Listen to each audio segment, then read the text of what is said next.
नमस्कार, आप देख रहे हैं खबर फास्ट और आपका डॉक्टर के साथ मैं हूं कायनात अंसारी। आज हम एक बार फिर बात करने वाले हैं त्वचा से जुड़ी समस्याओं को लेकर। हर मौसम में अलग अलग तरह की त्वचा संबंधी समस्याएं होती हैं, लेकिन कुछ सामान्य त्वचा रोग कभी भी हो जाते हैं। आमतौर पर त्वचा के रोग रोम क्षेत्रों में गंदगी फंसने से, बैक्टीरिया या फंगस के कारण होते हैं। धूप, दूषित हवा और पानी की पहली मार झेलने वाली हमारी त्वचा कितनी ही बार हमारी अपनी लापरवाहियों का शिकार होती है। अस्वस्थ जीवन शैली, तनाव की अधिकता, हार्मोन असंतुलन, केमिकल उत्पादों का अधिक इस्तेमाल और कई तरह के संक्रमण हमारी त्वचा को नुकसान पहुंचाते रहते हैं और त्वचा असमय बूढ़ी होने लगती है। ऐसे में त्वचा संबंधी समस्याओं से दूर रहने के लिए हमें त्वचा को जानना और समझना बेहद जरूरी है।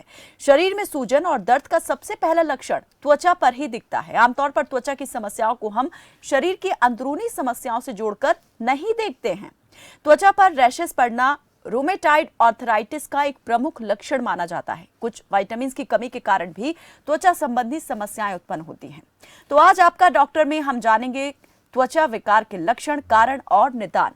आप भी हमारे साथ स्क्रीन पर दिखाए जाने वाले नंबर के साथ कॉल करके जुड़ सकते हैं और जान सकते हैं त्वचा संबंधी अपनी समस्याओं का समाधान एक्सपर्ट से। तो आपका डॉक्टर में आज हमारे साथ जुड़े हैं जाखा से मेडिकल ऑफिसर डॉक्टर कमरप्रीत सिंह और पंचकूला से senior skin specialist doctor Sandeep Sahni. Doctor से करेंगे चर्चा, लेकिन इससे पहले आपको दिखा दें कि हरियाणा सरकार की ओर से स्वास्थ्य सेवाओं में विस्तार को लेकर क्या कदम उठाए गए हैं। तो मरीजों को मिल रही हैं सभी सुविधाएं, इलाज के साथ मिल रही है मुफ्त दवा। जागरूकता मुहिम का दिख रहा है असर। जांच के लिए शहरी और ग्रामीण क्षेत्रों में कैंप की सुविधा, अस्पतालों में स्पेशलिस्ट डॉक्टर्स की नियुक्ति, सीएचसी और पीएचसी केंद्रों पर सरकार ने बढ़ाई है सुविधा। मरीजों को मिल रही हैं सभी प्रकार की सुविधाएं। मनोहर सरकार की ये असरदार प्रयास, जिनका इस वक्त जो है काफी फायदा देखा जा रहा है। जागरूकता मुहिम भी सरकार की जो है काफी असर दिखा रही है। जांच के लिए शहरी और ग्रामीण क्षेत्रों में कैंप्स की व्यवस्था सरकार की ओर से है। अस्पतालों में स्पेशलिस्ट डॉक्टर्स की नियुक्ति की गई है। सीएचसी और पीएचसी केंद्रों पर भी मुफ्त दवा यहां पर उपलब्ध और बेहतर इलाज। उम्मीद केंद्र के माध्यम से टेली काउंसलिंग की सेवा शुरू की गई है। 15 जिलों के उम्मीद केंद्र काउंसलर्स के नंबर जारी किए गए हैं। 1000 हेल्थ वेलनेस सेंटर खोलने का सरकार ने ऐलान किया है। हर सिविल अस्पताल में कम से कम 200 बेड की योजना है। 350 चिकित्सा अधिकारियों की नियुक्ति, कर्मचारियों, पेंशनरों और उनके आश्रितों को इंडोर उपचार की सुविधा। हरियाणा कैशलेस स्वास्थ्य योजना की सौगात यहां पर सरकार ने दी है। अल्ट्रासाउंड और डायग्नोस्टिक सेवाओं का विस्तार सरकार ने किया है। हर जिला अस्पताल में आईसीयू और प्राइवेट रूम स्थापित किए गए हैं। पत्रकारों समेत अन्य 8 वर्गों को आयुष्मान भारत योजना का लाभ। सरकारी कर्मचारियों, पेंशनर्स और आश्रितों को 20 लाख की कैशलेस चिकित्सा सुविधा। तो घर पर ही मुफ्त चिकित्सा सुविधा मुहैया सरकार करवा रही है। 408 एम्बुलेंस हर समय उपलब्ध है। 232 अतिरिक्त एम्बुलेंस खरीदने का ऑर्डर भी सरकार की तरफ से दिया जाना है। 27 एडवांस लाइफ सपोर्ट एम्बुलेंस, घर पर ही इलाज के लिए 12 मोबाइल यूनिट मौजूद।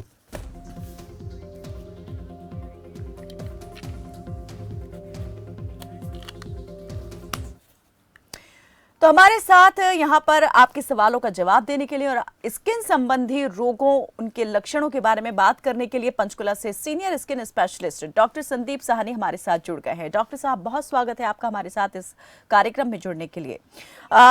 हम यहाँ पर सबसे पहले स्किन जो रोग हैं, समस्याएं हैं, उनको लेकर बात करना चाहेंगे। हम आपसे ये जानना चाहेंगे कि जो स्किन के रोग हैं वो कितने प्रकार के यहाँ पर हैं और किस तरह से उनके जो संकेत है या लक्षण है वो दिखाई देना शुरू होते हैं।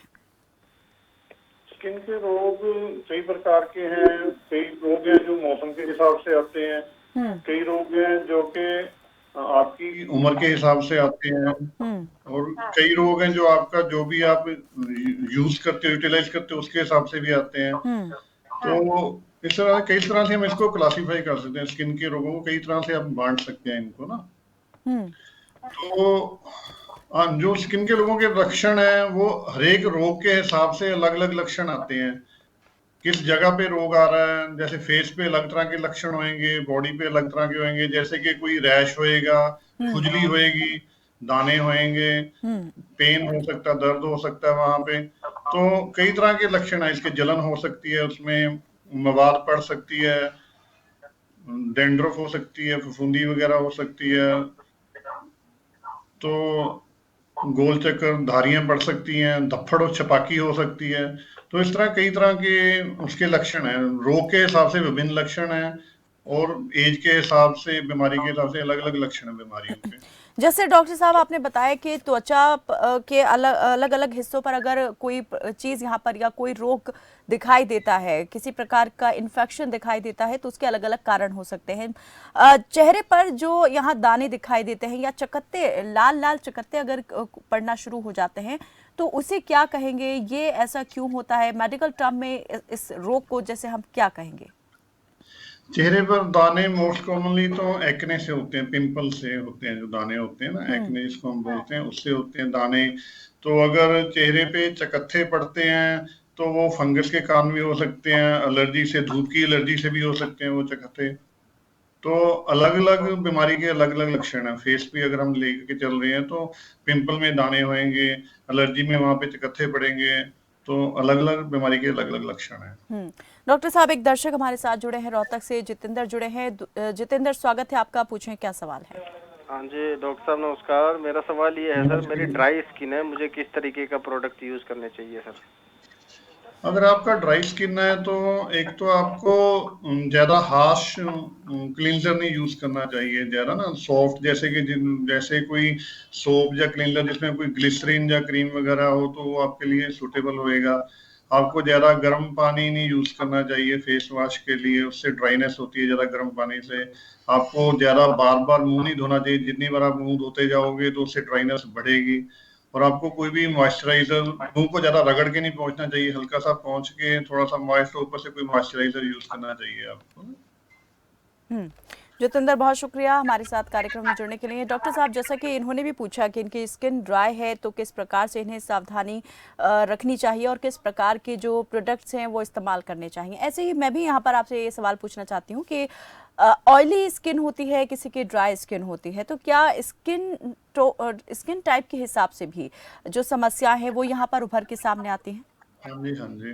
जैसे कि जिसकी स्किन ड्राई होएगी तो उसको ज्यादा एलर्जी और इचिंग की ज्यादा प्रॉब्लम होती है, उसकी जिसकी स्किन ड्राई होती है। और जिसकी स्किन ऑयली होएगी तो फेस पे ऑयलीनेस होगी तो उसको ज्यादा पिंपल की प्रॉब्लम ज्यादा होती है। ऑयली स्किन के अंदर डैंड्रफ की, पिंपल की प्रॉब्लम ज्यादा होती है ऑयली स्किन में। ड्राई स्किन में ज्यादातर एलर्जी, खुजली वगैरह की प्रॉब्लम ज्यादा होती है। जैसे कि अभी पीछे हम सर्दी से निकल के हटे हैं, तो सर्दियों में मोस्टली लोगों को ज्यादा गर्म पानी यूज करते हैं। जैसे बुजुर्ग होते हैं उनकी स्किन ड्राई हो जाती है टाइम के साथ, स्किन में ड्राइनेस, जो स्किन की ऑयल ग्लैंड होती है वो खत्म होती जाती है, स्किन ड्राई होती जाती है। ज्यादा गर्म पानी यूज करते हैं, मॉइस्चराइजर वगैरह यूज करते हैं, तो उसमें उनको एलर्जी का सामना करना पड़ता है। खास करके जो शुगर के मरीज हैं उनकी भी स्किन ड्राई होती है, उनको भी एलर्जी का प्रॉब्लम होती है ड्राई स्किन में। और जो यंग होते हैं, एडोलेसेंट लोग होते हैं, किशोर अवस्था में होते हैं, उनकी स्किन जिनकी ऑयली होती है उनको पिंपल होते हैं, डैंड्रफ होती है, प्रॉब्लम उनमें आम हमें देखने में मिलती है सर्दियों में। डॉक्टर, एक दर्शक जुड़े हैं हमारे साथ में, उनका सवाल भी ले लेते हैं। लकीर शर्मा जुड़े हैं जयपुर से, स्वागत है आपका लकीर, पूछें क्या सवाल है? लकीर जी, अब आपके टीवी की अगर आवाज खुली है तो उसको कृपया बंद कर दें, वॉल्यूम को डाउन कर दें और पूछें। हेलो जी। हेलो, सत श्री अकाल डॉक्टर साहब। जी लकीर, सुन पा रहे हैं डॉक्टर साहब, बताएं क्या समस्या है? डॉक्टर सत श्री अकाल डॉक्टर साहब, मेरा जो हेयर है, स्किन की हेयर है, जो जैसे बाल है, उसमें बहुत ज्यादा डैंड्रफ रहता है। मैंने कई ट्रीटमेंट भी कराए हैं लेकिन अभी तक डैंड्रफ का कोई सोल्यूशन नहीं है। डैंड्रफ की प्रॉब्लम है लकी आपको? डैंड्रफ आपके सारे सिर में पैच है डैंड्रफ का? सर जैसे मेरे बाल है, सर के बाल है, मैं कई बार बिल्कुल क्लीन बाल भी करा चुका लेकिन वो डैंड्रफ जाने का नाम ही नहीं ले रहा। मैं हर इलाज करा चुका हूँ सर, हर पूरा इलाज। अब डैंड्रफ जो होता है स्किन में ना, एक तो सिंपल डैंड्रफ हो सकता है जिसको हम सिकरी वगैरह बोलते हैं, जो सारे सिर में हो जाती है। एक होता है कि डैंड्रफ किसी एक जगह पे केंद्रित हो जाता है, ज्यादा डैंड्रफ होता है एक जगह पे, पैचेस बन जाते हैं, तो उसमें सोरियासिस की प्रॉब्लम भी हो सकती है। तो आपको कोई क्वालिफाइड जो स्किन स्पेशलिस्ट है उससे आपको चेक करा के विचार विमर्श करना चाहिए, उससे प्रॉपर आपको मेडिसिन लेनी चाहिए। अदरवाइज डैंड्रफ ट्रीटेबल होता है, कोई ऐसा डैंड्रफ नहीं होता जिसको हम ट्रीट नहीं कर सकते दवाइयों से। चलिए, बहुत शुक्रिया लगे हमारे साथ जुड़ने के लिए। एक और दर्शक राहुल बहादुरगढ़ से जुड़े हैं। राहुल, स्वागत है आपका, पूछें क्या सवाल है। मुख्य कारण क्या है? राहुल, फिर से अपना सवाल दोहराएं। कह रहा हूँ ये स्किन की समस्या होने का मुख्य कारण क्या है, वो मुझे डॉक्टर साहब से जानना था। हाँ, स्किन की समस्या जो भी समस्या उसके हिसाब से कारण होता है। जैसे कि मैंने ये भी बताया कि जिसकी स्किन जैसे इचिंग होती है बुजुर्गों को ज्यादातर सर्दियों में, तो बेसिकली उनकी स्किन ड्राई हो जाती है, ऑयल ग्लैंड्स कम हो जाती हैं, तो ड्राइनेस होती है। ऊपर से गर्म पानी ज्यादा यूज करते हैं, उससे और ड्राई होती है स्किन, तो उससे उनको इचिंग होती है। बीमारी के हिसाब से कारण होता है। जैसे हम अभी बात करते हैं पिंपल की प्रॉब्लम है, तो जिसकी स्किन ऑयली होती है किशोरावस्था में, जिनको कई बार हार्मोन प्रॉब्लम होती है, ओल्ड एज में उनको भी एक्ने होते हैं, पिंपल होते हैं, ज्यादा ऑयली फास्ट फूड वगैरह लेते हैं जो ऑयली स्किन वाले लोग, या मिल्क प्रोडक्ट्स वगैरह लेते हैं, उससे उनको ज्यादा एक्ने होने का अंदेशा रहता है। तो बेसिकली प्रॉब्लम के हिसाब से कारण होता है। जैसे किसी को फंगल प्रॉब्लम है, जैसे दाद वगैरह है, तो उसमें गर्मी पसीने से ज्यादा होती है। जो ज्यादा मोटापा, जिसमें फोल्ड्स वगैरह में हवा नहीं लगती बॉडी के फोल्ड्स में, वहां पे फंगल प्रॉब्लम हो जाती है। शुगर वगैरह से फंगल प्रॉब्लम बढ़ जाती है। तो बीमारी के हिसाब से कई सारे रीजन आते हैं। चलिए, बहुत शुक्रिया हमारे साथ जुड़ने के लिए राहुल। एक और दर्शक सूरजमल जुड़े हैं, चंडीगढ़ से हमारे साथ जुड़े हैं। स्वागत है आपका सूरजमल जी, पूछे क्या सवाल है। मैं जी मतलब मेरे को शरीर में जी कई सालों से लाल लाल निशान हो जाते हैं और खुजलियां होती है बहुत जबरदस्त पूरे शरीर में? तो हाँ जी जी डॉक्टर साहब, मेरे को जी निशान होते हैं और सारे खुजली तो होती है। बिल्कुल लाल लाल निशान बन जाते हैं जी। लाल निशान पड़ते हैं और उसमें खुजली होती है? हाँ, अभी गुमड़े वगैरह बन जाते हैं जी, खून इकट्ठा हो जाता है। और मैं ऑल इंडिया में भी 5-6 साल तक वहाँ इलाज करवा, कोई इलाज नहीं बना जी मेरा। डॉक्टर साहब, आप समझ गए इनकी क्या समस्या है? जो आप कह रहे हैं बॉडी पे लाल निशान होते हैं, धब्बड़ होते हैं, छपाकी भी हो सकती है, एलर्जी भी हो सकती है। कई बार होती है ये जो लॉन्ग टर्म छपाकी रहती है ऑटोइम्यून, उसमें क्रोनिक इडियोपैथिक अर्टिकेरिया हो जाता है। तो अगर तो आपको छपाकी की प्रॉब्लम है, अगर छपाकी की प्रॉब्लम है तो कई बार ये लंबी निकल जाती है, एंटी एलर्जी वगैरह लेके ये कंट्रोल में रहती है इसमें प्रॉब्लम, बट बार बार होती रहती है। उसके लिए आपको सारी टेस्टिंग कराना पड़ता है कि बॉडी में कहाँ पे कोई डिफेक्ट है, उसके हिसाब से आपको इलाज करना पड़ता है। ये कह रहे हैं कि 6 साल से इलाज ले रहे हैं लेकिन कोई फर्क नहीं हुआ है, कोई फायदा नहीं हुआ है इन्हें। अब ऐसे में क्या करना चाहिए? बेसिकली अगर इतनी लंबी प्रॉब्लम है तो हम बेसिकली उसको आप देख के आप बता सकते हो, उनके सारी रिपोर्ट्स वगैरह देख के, इन्वेस्टिगेशन देख के, तभी आप प्रॉपर डायग्नोज कर पाओगे उसका ना कि क्यों हो रही है वो एलर्जी ना। फिर तो से इन्हें किसी अकॉर्डिंगली स्किन स्पेशलिस्ट डॉक्टर को दिखाना चाहिए। हाँ जी, हाँ जी, एग्जैक्टली, जी क्योंकि वो उनके सारा रिकॉर्ड देख के तभी डायग्नोज बना पाएगा। जी, तो सूरज जी, एक बार फिर से आपको किसी स्पेशलिस्ट को, स्किन स्पेशलिस्ट को दिखाने की ज़रूरत है, तभी जो है समस्या फिर से वो उसकी जड़ तक पहुंच पाएंगे कि आखिर ये कहां तक बढ़ गई है और अभी क्या इलाज इसके लिए ज़रूरी है। बहुत शुक्रिया जुड़ने के लिए। अर्जुन चंडीगढ़ से हमारे साथ जुड़े हैं, बहुत स्वागत है आपका। अर्जुन, पूछें क्या सवाल है। मेरा ये है कि स्टोन है, ये स्टोन का बारे में यहाँ पर ही बताया हुआ था, तो मैं उस दिन देख नहीं था पेट में। अर्जुन, जरा फिर से बताएं क्या समस्या है। मेरा पेट में स्टोन, पेट में स्टोन, पथरी है। ठीक है,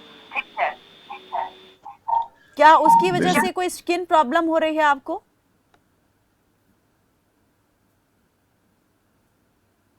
अर्जुन जुड़े हैं हमारे साथ, आप अगर जुड़े हैं तो जवाब दीजिए। हाँ जी, स्टोन एक 3 mm का है और एक है 4 mm का। हाँ जी, ये हो रहा है करीबन, हाँ जी, ये हो रहा है ये करीबन 10 साल। पथरी की प्रॉब्लम से बेसिकली सर्जन डील करते हैं, तो इसको इनको किसी अच्छे सर्जन को दिखाना चाहिए पथरी की प्रॉब्लम अगर इनको। जी, चलिए, बहुत शुक्रिया अर्जुन हमारे साथ जुड़ने के लिए। ओमवती रोहतक से हमारे साथ एक और दर्शक जुड़ी हैं, स्वागत है आपका ओमवती जी, पूछे क्या सवाल है। ये मेरे पैर है, हमारे हाथों में जलन है जी। हेलो जी जी बताएं। जलन है पैर हमारे हाथों में। हाथों में क्या है? और पैरों में। हाथ पैरों में जलन रहती है। हाँ, जलन कितनी रहती है। उम्र है नहीं आपकी लगती। ओमवती जी? आपकी उम्र क्या है? 3 साल से। उम्र क्या है हाँ जी? आपकी ओमवती जी? 70 है। 70 साल। और ये 70। समस्या कब से हो रही है? ये 2-3 साल हो गए जी। 2-3 आप साल। हाँ जी। शुगर है आपको? ना जी। अच्छा अच्छा। बेसिकली जो हाथों पैरों में जलन होती है तो बेसिकली नर्व वीकनेस से होती है, इसे हम पेरिफेरल न्यूराइटिस कहते हैं।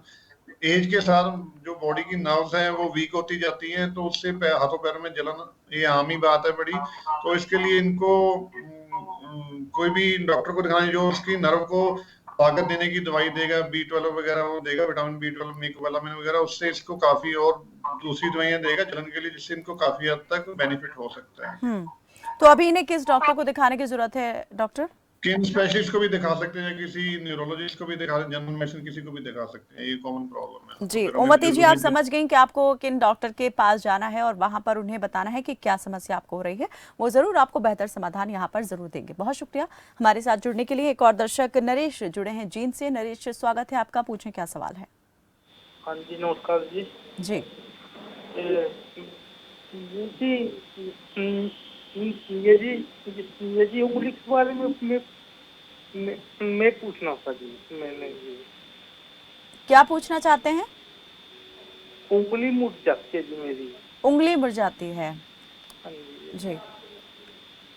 जी ये वो तो बेसिकली जॉइंट्स की प्रॉब्लम आती है, उसको ज्यादा ऑर्थोपेडिक हड्डी वाला डॉक्टर वो डील करते हैं। स्किन में उंगली मुड़ने से कोई ऐसा कोई लक्षण नहीं पैदा होता है। उसके लिए आपको ऑर्थो स्पेशलिस्ट को दिखाना चाहिए, हड्डी वाले डॉक्टर को दिखाना चाहिए। हड्डी के डॉक्टर को दिखाने की जरूरत है आपको नरेश। हड्डी के डॉक्टर से आप संपर्क करें और उन्हें बताएं। बहुत शुक्रिया हमारे साथ इस कार्यक्रम में जुड़ने के लिए। डॉक्टर साहब, हम जैसे ये बात कर रहे थे कि जो बाहरी प्रदूषण है, मौसम है, ये तो स्किन पर इफेक्ट डालते ही हैं, लेकिन क्या शरीर में किसी चीज की कमी के कारण भी इस तरह की प्रॉब्लम्स जो है वो हो जाती हैं स्किन से रिलेटेड? हाँ, स्किन में डेफिशिएंसी से कई सारी प्रॉब्लम हो जाती हैं, जैसे कि अगर आप में आयरन की कमी है, अनीमिया वगैरह, तो आपका हेयर लॉस हो सकता है। इसी तरह स्किन में विटामिन ए बड़ा इंपॉर्टेंट है, अगर विटामिन ए की कोई डेफिशिएंसी वगैरह तो उससे आपको स्किन में ड्राइनेस वगैरह हो सकती है, हेयर नेल स्किन प्रॉब्लम हो सकती है। तो different different deficiency different different problem होती हैं। अगर जिंक डेफिशिएंसी है बुजुर्गों में तो उनको हाथों पैरों में उनको एक्जिमा वगैरह हो सकता है, माउथ के राउंड एक्जिमा वगैरह हो सकता है, खुजली वगैरह। इसी तरह अलग अलग जो डेफिशिएंसी है विटामिन की, मिनरल से, उससे अलग अलग। डॉक्टर, विटामिन डी की कमी होने से भी क्या स्किन की प्रॉब्लम्स हो सकती हैं? हाँ, विटामिन डी की कमी से भी स्किन में प्रॉब्लम होती है, हेयर लॉस वगैरह हो सकता है। विटामिन डी एसेंशियल है स्किन में, ये भी, तो इससे हेयर लॉस वगैरह, विटामिन डी की कमी से भी हेयर लॉस हो सकता है। तो यहाँ पर एक और जो समस्या है वो बहुत ज़्यादा इस वक्त दिखाई देती है, चाहे युवाओं की बात कर लें या फिर जो उम्र दराज लोग हैं, उनमें भी ये बहुत ज़्यादा देखी जाती है। स्किन पर तिल या मस्से जो है बहुत ज़्यादा अगर होना शुरू हो जाए तो ये क्यों होते हैं? क्या कारण है? क्या हार्मोनल चेंजेस की वजह से होते हैं और इनको रोकने के लिए क्या करना चाहिए? देखो, जो तिल होते हैं वो तो कहीं भी हो सकते हैं, वो तो इनहेरिटेंस में होते हैं। तिल, जो काले तिल होते हैं, वो तो इनहेरिटेंस में होते हैं, तो उसके ट्रीटमेंट के लिए उनको सर्जिकली हम रिमूव कर सकते हैं, चाहे इलेक्ट्रो सर्जरी के साथ या वैसे सर्जरी के साथ।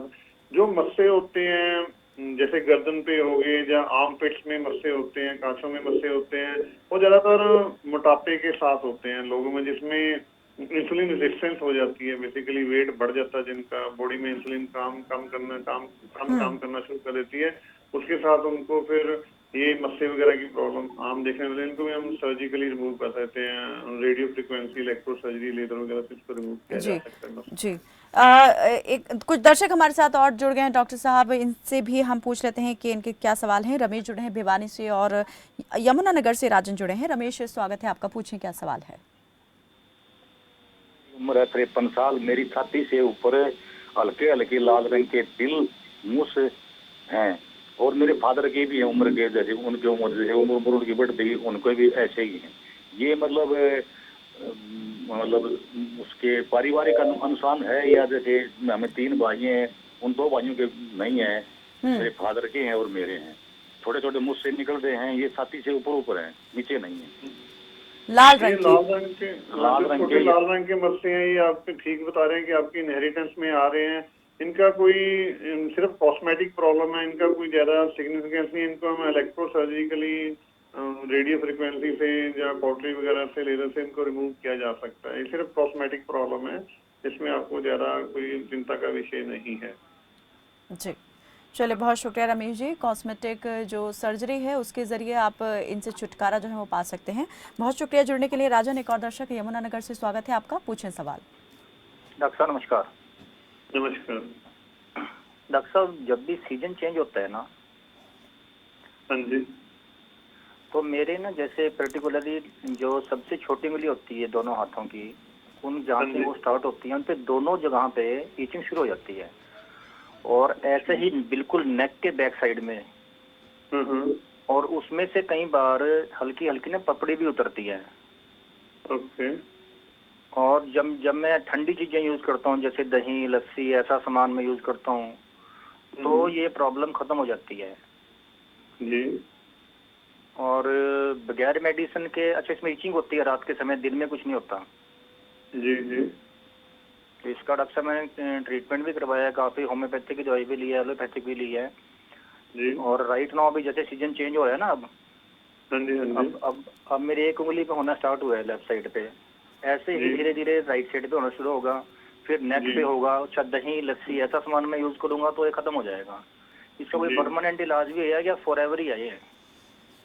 आपको उंगली में खुजली होती है कि दर्द होता है? सर, जहाँ से फिंगर स्टार्ट होती है ना हाथ की साइड से, हाँ हाँ, वहाँ पे खुजली होती है। हाँ, खुजली होनी स्टार्ट होगी, उसके बाद वहाँ पे पपड़ी सी बननी स्टार्ट हो जाती है, जैसे एक साइड में बनी है, फिर वैसे ही पर्टिकुलरली सेकंड दूसरे हाथ पे भी उसी जगह पे होगी। Okay okay. और मतलब कि जहाँ पे जॉइंट है उंगली का वहाँ पे ऐसे होती ही है? नेक के पीछे जहाँ बाल स्टार्ट होते हैं वहां से स्टार्ट होगी हल्की हल्की, और वहां से भी ऐसी पपड़ी निकलनी स्टार्ट हो जाएगी। और ये दही लस्सी नींबू पानी ऐसा सामान मैं यूज करूंगा तो मैं ठीक रहता हूँ। इसके लिए डॉक्टर मैंने काफी दवाइयाँ यूज की हैं। उंगली का जॉइंट है वहाँ पे होती है प्रॉब्लम? उंगली जो पे जुड़ती है जॉइंट पे होती है, फोटो पे होती है प्रॉब्लम? जहाँ से उंगली स्टार्ट होती है सर, हाथ पे लेफ्ट जैसे स्टार्ट हुई है उंगली। हाँ, आपको जैसे कि मेरे को लग रहा है आपकी बात सुनने से, या तो आपको एक्जिमा या सोरियासिस की प्रॉब्लम हो सकती है। तो इसके लिए आपको प्रॉपर एक तो ऑयलिंग वगैरह चाहिए, ड्राइनेस आप खत्म करो इसमें ना, जहाँ पे भी आपको प्रॉब्लम होती है। और आप किसी एक अच्छे स्किन स्पेशलिस्ट को दिखाओ ताकि वो प्रॉपरली देख के आपको एग्जामिन करके प्रॉपर डायग्नोज बना के आपका ट्रीटमेंट दे सके। चलिए, बहुत शुक्रिया हमारे साथ जुड़ने के लिए राजन। और कुछ और दर्शक हमारे साथ जुड़े हैं। रानी चौहान पंचकुला से हमारे साथ जुड़ी हैं। स्वागत है आपका रानी जी, पूछें क्या सवाल है। नमस्कार। हाँ जी। हेलो जी जी, हम सुन पा रहे हैं आपको, पूछें। हाँ डॉक्टर साहब, मेरे हस्बैंड के ना पैर के नीचे है जहाँ पंजा होता है, उसमें बहुत ज्यादा पेन रहती है और उस पर स्वेलिंग भी होती है, जलन रहती है सर। पैर में पंजे में स्वेलिंग रहती है, दर्द रहती है, जलन रहती है? जी सर। एक ही पैर में होती है, दोनों पैरों में होती है? दोनों पैर में सर, दोनों पैर में। ओके, तो उनको कोई जूते वगैरह बंद जूते यूज करते हैं कि ओपन यूज सर करते हैं? ओपन भी करते हैं बंद भी करते हैं, बट उनको ना जैसे गर्मी स्टार्टिंग होती है तो मैं मेहंदी लगा देती थी, उससे आराम हो जाता था। अब की बार पूरा 1-1.5 साल हो गया सर, उससे कोई आराम नहीं हो रहा है। और उनके नीचे से ऐसा होता है जैसे मतलब चमड़ी जल गई। अच्छा, गलती है चमड़ी नीचे? जी सर। हाँ, तो ऐसा है कि अगर ज्यादा बंद जूते यूज करें तो उससे मॉइस्चर बीच में रह जाता है स्किन में ना, तो मॉइस्चर से गर्मी के साथ वहाँ पे फंगस हो जाती है, जिससे मोस्टली ये चमड़ी गल जाती है। तो इसके लिए ये है कि एक तो प्रॉपर फंगस का ट्रीटमेंट कराया जाए, साथ में बंद जूते अवॉइड किए जाए मैक्सिमम जितने हो सके, जुराबें वगैरह डेली वॉश की जाए, पुराने जूते अपने जो है आप उसको चेंज कर सकते हो, क्योंकि पुराने जूते में फंगस रह जाती है, बार बार वो इन्फेक्शन करती रहती है, तो नया जूता ले सकते हो। ये थोड़े से प्रिकॉशन आपको करने पड़ेंगे, और एक बार इसका अगर फंगस है उसका स्किन स्पेशलिस्ट को दिखा के उसका प्रॉपर ट्रीटमेंट कराना पड़ेगा। चलिए, बहुत शुक्रिया रानी चौहान जी हमारे साथ जुड़ने के लिए। एक और दर्शक वरुण भिवानी से जुड़े हैं। वरुण, स्वागत है आपका, पूछें क्या सवाल है। नमस्कार डॉक्टर। नमस्कार। सर जी। ये पूछ रहा था, मैंने किडनी ट्रांसप्लांटेशन करवाया था सर नवंबर 16 में, तो अब मेरे फंगल इन्फेक्शन है सर, एक तो नाभि के नीचे और पीछे कुलों के ऊपर सर, बहुत बुरी तरह से परेशान हूँ सर मैं। आपने किडनी ट्रांसप्लांट कराया था? हाँ जी, 12 नवंबर 16 को करवाया था सर। अभी साल डेढ़ साल से लगभग मैं फंगल से बहुत ज्यादा परेशान हूँ सर। 1:30-2 बजे नींद खुल जाती है, इतनी जब आप किडनी ट्रांसप्लांट कराते हो, ठीक है कि नहीं, तो उसके बाद ट्रांसप्लांट रिजेक्शन से बचने के लिए आपको कई दवाइयाँ दी जाती हैं। आपकी रेगुलर दवाइयाँ चलती होंगी ये चल रही सर। हाँ, जो दवाइयाँ रेगुलर आपकी चलती हैं उससे आपकी बॉडी की इम्यूनिटी लो रहती है। आपकी बॉडी की इम्यूनिटी को लो रखती हैं वो दवाइयाँ ना। आपकी बॉडी की जो रोग प्रतिरोधक शक्ति है, जो बीमारी से लगने की शक्ति है, उसको कम करके रखती है।